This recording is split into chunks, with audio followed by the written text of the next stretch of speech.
और 23 अगस्त 2017 को आप सबके सहयोग से वसुंधरा जी की सरकार में राज्य में आरक्षण मिल गया। केंद्र की लड़ाई फिर भी जारी रही। महाराजा साहब मंत्री बने। 25 दिसंबर 2020 को जब खैरनी मोड़ पर हाईवे का जाम करने का अल्टीमेटम था, महाराजा साहब ने मुख्यमंत्री जी से बात करके 28 दिसंबर 2020 को केंद्र सरकार के लिए राज्य सरकार की सिफारिश की चिट्ठी भिजवाई। उसके बाद जिस सांसद को हमने एक एक चुन के वोट दिया था, उस सांसद के चक्कर लगा के हम लोग थक गए, लेकिन दिल्ली में एक भी दिन हमारे साथ में गई। हम आभार व्यक्त करते हैं भाई हनुमान बेनीवाल जी ने संसद में हमारी बात उठाई।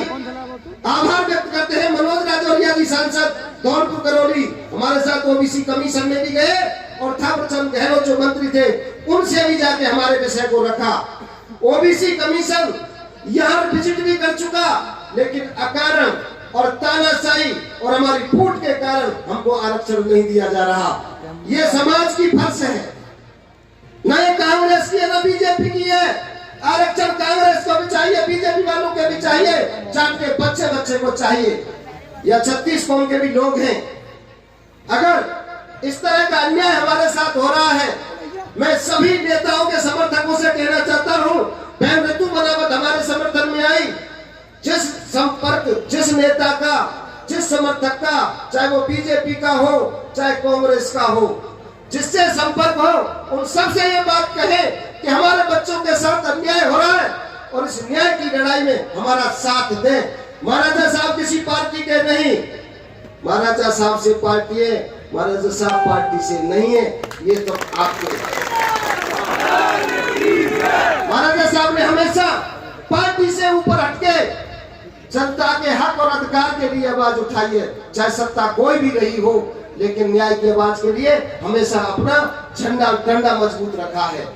लेकिन अब ये जनता भी ऐसी है भाई, महाराजा साहब की ताकत तो जनता है, और हम तो समाज का न्याय का काम करते हैं, घर घर जाके पीले चावल देते हैं, जैसे हमारे बेटा को न्याय।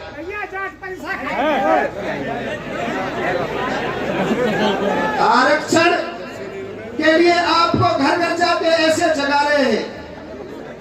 एक कहावत है, बुजुर्गों ने कहा है कि समय अन्न पे बादल बरसे, समय पे धरती मांगे पानी, और ऐसा करना है मतलब को जाने ना समय पहचानी। बुजुर्ग और नौजवान साथियों, 2024 में 4 महीने बाद लोकसभा का चुनाव है, और इस वक्त पर आप अपनी ताकत और एकता दिखाओगे तो निश्चित तौर पर अधिकार मांगे नहीं जाते, अधिकार छीने जाते हैं। 2017 में भरतपुर की गली गली चप्पल जाम हुआ था और सरकार झुकी, आरक्षण मिला। और कोने तू जागा मन में जनता के निवेदन करके आओ, या जनता जागरूक करो भाई, समय है, इस समय पे ये एक हो जाओगे तो इन बच्चों के साथ न्याय हो जाएगा। जब वाजपेयी जी आज भारत का प्रधानमंत्री, गृह मंत्री राजस्थान की धरती पर है, और सौभाग्य की बात यह है कि मुख्यमंत्री भी भरतपुर का है। वो भरतपुर की भौगोलिक, सामाजिक और आर्थिक स्थिति से भली भांति परिचित है। भैया 60 का और पैसा 5 का अगर मुख्यमंत्री महोदय ऐसे में हमारा साथ नहीं देता है, तो फिर उसको हम अपना कैसे मान सकते हैं। हम तो ये चाहते हैं कि ना तो हमें पटरी पे जाना पड़े, ना हमें सड़क रोकनी पड़े। हमारे हक और न्याय अगर हम सत्य पे हैं तो हमको सरकार को गंभीरता से देते हुए आरक्षण दे देना चाहिए, और अगर ना दियो, ना गंभीरता समझी, तो सीधा नारा शुरू से ही रहा है कि जो ना माने झंडाते वो माने। महाराजा साहब, महाराज साहब, जाट एकता, जाट एकता, निकला बाहर मकानों से, निकला बाहर मकानों से।